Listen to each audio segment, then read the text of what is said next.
Hello my dear students, ಹೇಗಿದ್ದೀರಾ ಎಲ್ಲರೂ? Welcome to Pallavi tutorials. ಮಕ್ಕಳೇ, ಈ ಒಂದು ವಿಡಿಯೋದಲ್ಲಿ ಸೆಕೆಂಡ್ PUC ಇಂಗ್ಲೀಷಿಗೆ ಸಂಬಂಧಪಟ್ಟಾಗೆ ನಾಳೆ 2025-26 ಆ್ಯನ್ಯುವಲ್ ಎಕ್ಸಾಮ್ ಇದೆ. ಸೊ ಎಲ್ಲರೂ ಕೂಡ ಪ್ರಿಪ್ರೇಷನ್ನ ನಡೆಸ್ತಾ ಇದ್ದೀರಿ. 2 ಮಾರ್ಕ್ಸಿನ ಇಂಪಾರ್ಟೆಂಟ್ ಕ್ವಶನ್ಸ್ ಯಾವುದನ್ನು ಓದ್ಕೊಳ್ಬೇಕು ವಿತ್ ಆನ್ಸರ್ಸ್ ಕೊಟ್ಟಿದ್ದೀನಿ. ಇವಾಗ ಏನಾಗುತ್ತೆ ಅಂತ ಹೇಳಿದ್ರೆ, ಇಂಗ್ಲೀಷಲ್ಲಿ ಸ್ವಲ್ಪ ವೀಕ್ ಇರುವಂತಹ ಮಕ್ಕಳಿಗೆ ಸ್ಕೋರನ್ನು ಮಾಡೋದು ಹೇಗೆ ಅನ್ನೋದು ಇಂಗ್ಲೀಷಲ್ಲಿ ಸ್ವಲ್ಪ ಟೆನ್ಷನ್ ಆಗಿರುತ್ತೆ. But tension ಮಾಡ್ಕೊಳ್ಬೇಡಿ. ಪಾರ್ಟ್ ಡಿಗೆ ಬನ್ನಿ ಮಕ್ಕಳೇ.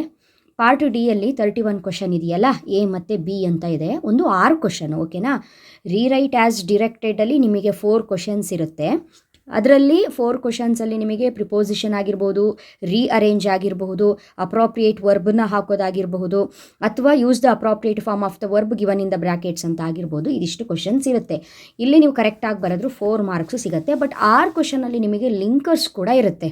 ಸೊ ಲಿಂಕರ್ಸ್ ಹೇಗೆ ಅಂತ ಹೇಳಿದ್ರೆ, ನಿಮಗಿಲ್ಲಿ ಬ್ರ್ಯಾಕೆಟಲ್ಲಿ ಆನ್ಸರ್ಸ್ನ ಕೊಟ್ಟಿರ್ತಾರೆ. ಅವ್ರು ಕೊಟ್ಟಿರುವಂತಹ ಒಂದು ಪ್ಯಾರವನ್ನು ಕರೆಕ್ಟಾಗಿ ಓದ್ಕೊಂಡಿದ್ದೆ ಆದರೆ ಅಲ್ಲಿ ಯಾವ ಆನ್ಸರ್ ಬರುತ್ತೆ, ಯಾವ ಡ್ಯಾಶಿಗೆ ಯಾವ ವರ್ಡ್ಸ್ ಕರೆಕ್ಟ್ ಆಗುತ್ತೆ ಅನ್ನೋದನ್ನು ಆ ಲಿಂಕರ್ಸನ್ನು ನೀವು ಹಾಕಬಹುದು. ಬಟ್ ಅದು ನೆಕ್ಸ್ಟು ನೋಡೋಣ. ಫಸ್ಟು ನಾವು ಈಸಿಯಾಗಿ ಸ್ಕೋರ್ ಮಾಡುವಂತಹ ಪಾರ್ಟ್ ಡಿಯಲ್ಲಿ 31A ಏನಿದೆ ಅದನ್ನು ನೋಡ್ಕೊಂಡು ಹೋಗೋಣ. ಲಿಂಕರ್ಸು ಕೂಡ ಅಟೆಂಡ್ ಮಾಡಿ, ಅದು ಇಂಪಾರ್ಟೆಂಟೇ. ಇಲ್ಲೇನಾಗುತ್ತೆ, 2ರಲ್ಲಿ 1 ಅಟೆಂಡ್ ಮಾಡಬೇಕು. ಮಾರ್ಕ್ಸು 2ರಲ್ಲಿ ನಿಮಗೆ 1 ಕನ್ಸಿಡರ್ ಮಾಡ್ತಾರೆ ಅಷ್ಟೇ. ಬಟ್ 2 ಬರೆದ್ರೂ ತಪ್ಪೇನಿಲ್ಲ, 2 ಬರೀರಿ. ಬಟ್ 1ನ್ನು ಮಾತ್ರ ಕನ್ಸಿಡರ್ ಮಾಡ್ತಾರೆ. 2 ಬರೆದಿಟ್ಟು ಬನ್ನಿ, 6 ಕ್ವಶನ್ ಅಂತ ಹಾಕಿನೇ ಬರೀರಿ, ಆಯಿತಾ? ಇಲ್ಲಿವಾಗ ರೀರೈಟ್ ಆ್ಯಸ್ ಡಿರೆಕ್ಟೆಡ್ ಇದೆಯಲ್ಲ, ಈ ಒಂದು ಟಾಪಿಕ್ನ ನಾನು ಹೇಳ್ತಾ ಇದ್ದೀನಿ. ಹಾಗಾದರೆ ನಿಮ್ಮ ಪ್ರಿಪ್ರೇಟ್ರಿ ಪೇಪರ್ನ ಗಮನಿಸಿದಾಗ ಗೊತ್ತಾಗ್ತಾ ಇದೆ. ಸೊ ನೀವೊಂದಿಷ್ಟು ಪೇಪರ್ಗಳಲ್ಲಿರುವಂಥ ಕ್ವಶನ್ಸ್ಗಳನ್ನ ನೋಡ್ಕೊಂಡು ಹೋದರೆ ನಿಮಗೆ ತುಂಬಾ ಯೂಸ್ಫುಲ್ ಆಗಿರುತ್ತೆ ಅನ್ನೋ ಕಾರಣಕ್ಕೆ ಈ ವಿಡಿಯೋನ ಮಾಡ್ತಾ ಇದ್ದೀನಿ. ಈ ವಿಡಿಯೋನ ಎಂಡ್ವರೆಗೂ ವಾಚ್ ಮಾಡಿ. ಟೋಟಲ್ ಆಗಿ ನಾನು ನಿಮಗೆ ಈ ಪಾರ್ಟ್ ಡಿ ಇಲ್ಲಿದೆಯಲ್ಲ, ಇದಕ್ಕೆ ಸಂಬಂಧಪಟ್ಟಂತೆ 10 ಪೇಪರ್ನ ಕವರ್ ಮಾಡ್ತಾ ಇದ್ದೀನಿ. ಆ 10 ಪೇಪರಲ್ಲಿ ಯಾವುದಾದ್ರು ರಿಪೀಟ್ ಆಗಿದ್ದರೆ ಓಕೆ. ಬಟ್ ನಿಮಗೆ 10 ಪೇಪರಲ್ಲಿ ಕ್ವಶನ್ಸ್ಗಳನ್ನ ನೋಡ್ತಾ ನೀವೇ ಕಲ್ತು ಬಿಡ್ತೀರಿ. ಈಸಿಯಾಗಿ ವಿಡಿಯೋ ಮೂಲಕನೇ ಕಲ್ತು ಬಿಡ್ತೀರಿ. ಒಂದು ಐಡಿಯಾ ಅಂತೂ ಬಂದು ಹೋಗುತ್ತೆ ನಿಮಗೆ, ಓಕೆನಾ? ಸೊ ಈ ರೀತಿ ಬಂದಾಗ ಈ ರೀತಿ ಆನ್ಸರ್ ಬರ್ದಿದ್ವಲ್ಲ ಏನು ಎತ್ತ ಅನ್ನೋದು ನಿಮಗೊಂದು ಐಡಿಯಾ ಬರುತ್ತೆ. ಸೊ ಯಾವುದು 10 ಪೇಪರು ಅಂತ ಹೇಳಿದ್ರೆ, 2025-26 ಇರುವಂತಹ 1, 2, 3 ಮಾಡೆಲ್ ಪೇಪರು, ಅಲ್ಲಿಗೆ 3 ಪೇಪರ್ಸ್ ಆಯಿತಾ. 2025 annual paper, 2024 annual paper cover ಮಾಡ್ತಾ ಇದ್ದೀನಿ. ಇದ್ರ ಜೊತೆಗೆ 2025 ಮಾಡೆಲ್ ಪೇಪರ್ 1, 2, 3 ಏನಿದೆ ಇದು ಕವರ್ ಮಾಡ್ತಾ ಇದ್ದೀನಿ. ಅಲ್ಲಿಗೆ 10 ಪೇಪರ್ಸ್ ಆಯಿತು. 10 ಪೇಪರ್ಸಿನ ಕ್ವಶನ್ಸು ಏನಿದೆ ಅದಕ್ಕೆ ಆನ್ಸರ್ ಏನು ಅನ್ನೋದನ್ನು ಇದೇ ವಿಡಿಯೋದಲ್ಲಿ ಹೇಳ್ತಾ ಇದ್ದೀನಿ. ವಿಡಿಯೋನ ಎಂಡ್ವರೆಗೂ ವಾಚ್ ಮಾಡಿ ಕರೆಕ್ಟಾಗಿ ಕಲ್ತ್ಕೊಳ್ಳಿ. First one, Nisha is used to come to college dash bus. ಬಸ್ಸಿಗೆ ಯಾವುದರಲ್ಲಿ? Nisha use to come to college by bus.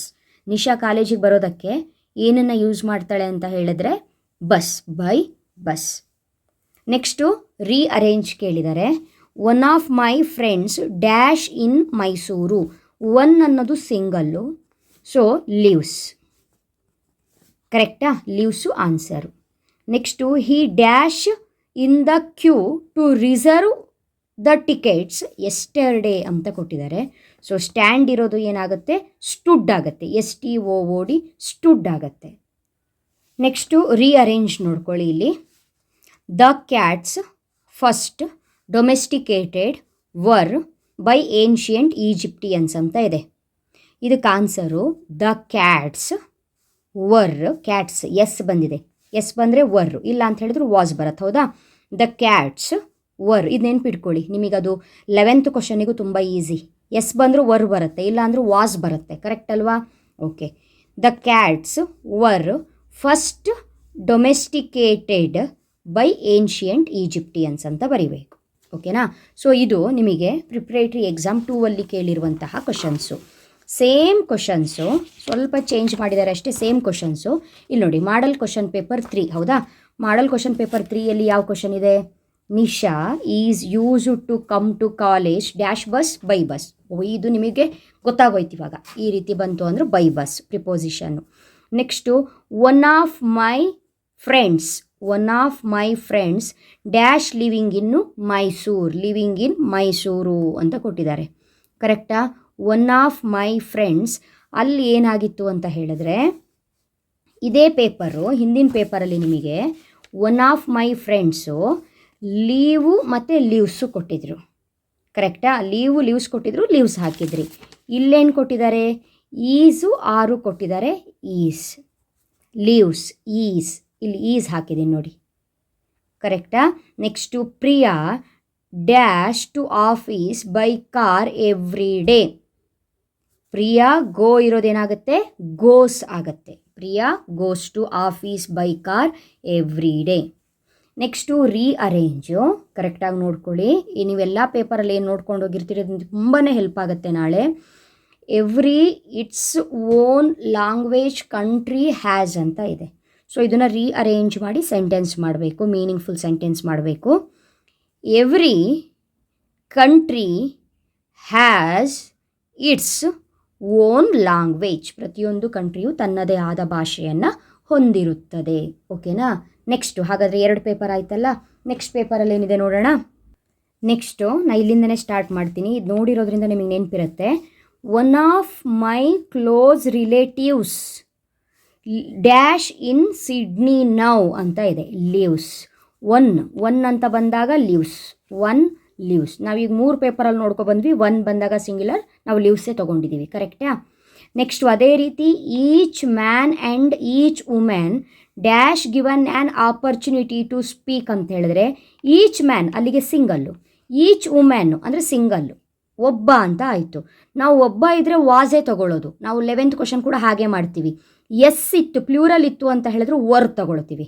ಇಲ್ಲಿ ಸಿಂಗಲ್ ಯಾರಿದೆ, ಸಿಂಗಲ್ ಇದೆ ಇಲ್ಲಿ, ಹಾಗಾಗಿ ವಾಸು ನೆನ್ಪಿಟ್ಕೊಳ್ಳಿ. ಇವಾಗ ಪೀಪಲ್ ಅಂತ ಇದ್ದರೆ ನೋಡಿ, ಪೀಪಲ್ ಅಂತ ಇದ್ದಿದ್ರೆ ವಾಸ್ ತೊಗೊಳ್ತಾ ಇದ್ದೀವಿ. ಪೀಪಲ್ಸ್ ಅಂತ ಇದ್ದಿದ್ರೆ ವರ್ ತೊಗೊಳ್ತಾ ಇದ್ವಿ. ಅದೇ ಥರ. ಕರೆಕ್ಟ್ ಆಯಿತಾ? ಈಚ್ ಅಂತ ಹೇಳಿದ್ರೆ ಅಲ್ಲಿ ಎಸ್ ಇಲ್ಲ, ಅಲ್ಲಿ ಈಚ್ ಅಂದರೆ ಸಿಂಗಲ್ ಅಂತಲೇ ಅರ್ಥ. ಅಲ್ಲಿಗೆ ನೀವೇನು ತೊಗೊಳ್ಬೇಕು, ವಾಸ್ ತೊಗೊಳ್ಬೇಕು. ನೆಕ್ಸ್ಟು ನಿಮಗೆ ಇಲ್ಲಿ ಆರ್ಟಿಕಲ್ಗೆ Copernicus said that dash earth revolves around the sun ಅಂತ ಇದೆ. ಪ್ರಾಪರ್ ಆರ್ಟಿಕಲ್ ಹಾಕಬೇಕು. ಏನು, ಆ್ಯನೋ, ದೀನೋ ಹಾಕಬೇಕು. Copernicus said that the earth revolves around the sun ಅಂತ ಹಾಕಬೇಕು. 3 ಪೇಪರ್ ಆಯಿತಾ? ಇನ್ನೂ 1 ಪೇಪರ್ ನೋಡೋಣ. The lecturer in English told us, the lecturer in English told us to submit dash the first assignment on Monday. Submit the. Next, this rascal you must with some cheaper way find off dealing ಕೊಟ್ಟಿದ್ದಾರೆ. ನಾವೇನು ಮಾಡಬೇಕು, rearrange ಮಾಡಬೇಕು. You must find some cheaper way of dealing with this rascal. Biodiversity dash been the teacher of abundance. Has. Biodiversity has. In 2011, the UN General Assembly dash a conference on harmony with nature organized ಇದೆ. D ಸೇರಿಸ್ಬಿಡಿ. Organized. Assembly organized. ಓಕೆನಾ? ಇನ್ನೊಂದು ಪೇಪರಲ್ಲಿ ಏನಿದೆ ನೋಡೋಣ questions. Amoeba is one of dash tiniest living organisms ಅಂತ ಇದೆ. Is the. Amoeba is one of the. ಓಕೆನಾ? His the batsman a sixer began with career. The batsman began his career with a sixer.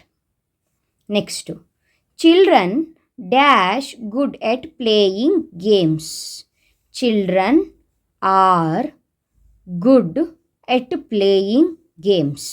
Children ಆರೇ ಬರುತ್ತೆ ಯಾವಾಗಲೂ ಕೂಡ. ಓಕೆನಾ? Children's ಅಂತ ಬರಲ್ಲ, ಚಿಲ್ಡ್ರನ್ನೇ ಮಕ್ಕಳೇ. Okay? Next Hi dash that company last year.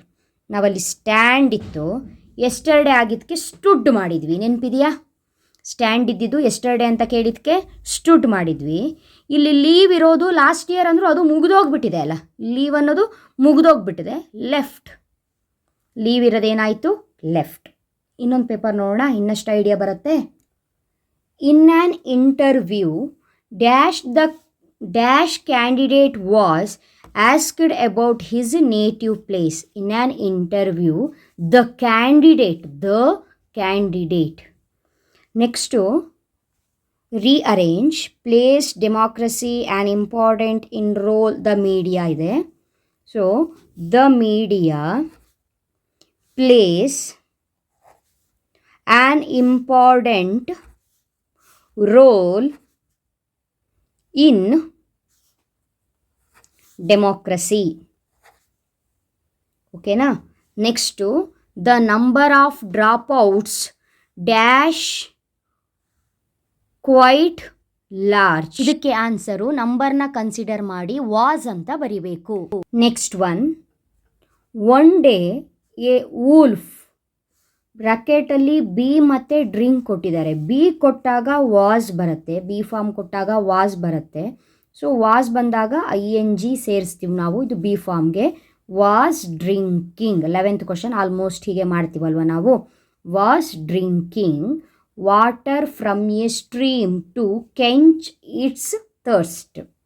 Next ಇಲ್ಲಿ ರೀಅರೇಂಜ್ ಮಾಡಾಯ್ತಲ್ಲ. ಓಕೆ, ನೆಕ್ಸ್ಟ್ ಪೇಪರಲ್ಲಿ ಏನಿದೆ ನೋಡೋಣ. Hira is used to come to college dash walk by walk. Repeat ಆಗಿದೆ. The sports persons along with their coach always dash the norms followed. Follow ಇದೆ, followed. Manu dash in this office since 2023. Manu working in this office since 2023. Answer ಬರೆಯುವಾಗ Manu has been working. So ಇಷ್ಟು ನಿಮಗೆ ಕೇಳಲ್ಲ. So ನೋಡ್ತಾ ಇದ್ದೀರಲ್ಲ ಯಾವ ರೀತಿಯಾಗಿ ಒಂದೊಂದು ಪೇಪರಲ್ಲೂ ಡಿಫ್ರೆಂಟಾಗಿ ಬರ್ತಾ ಇದೆ ಅಂತ. Rearrange announced that on Monday at 11 AM the judge would be given the verdict ಅಂತ ಇದೆ. The judge announced that the verdict would be given on Monday at 11 AM.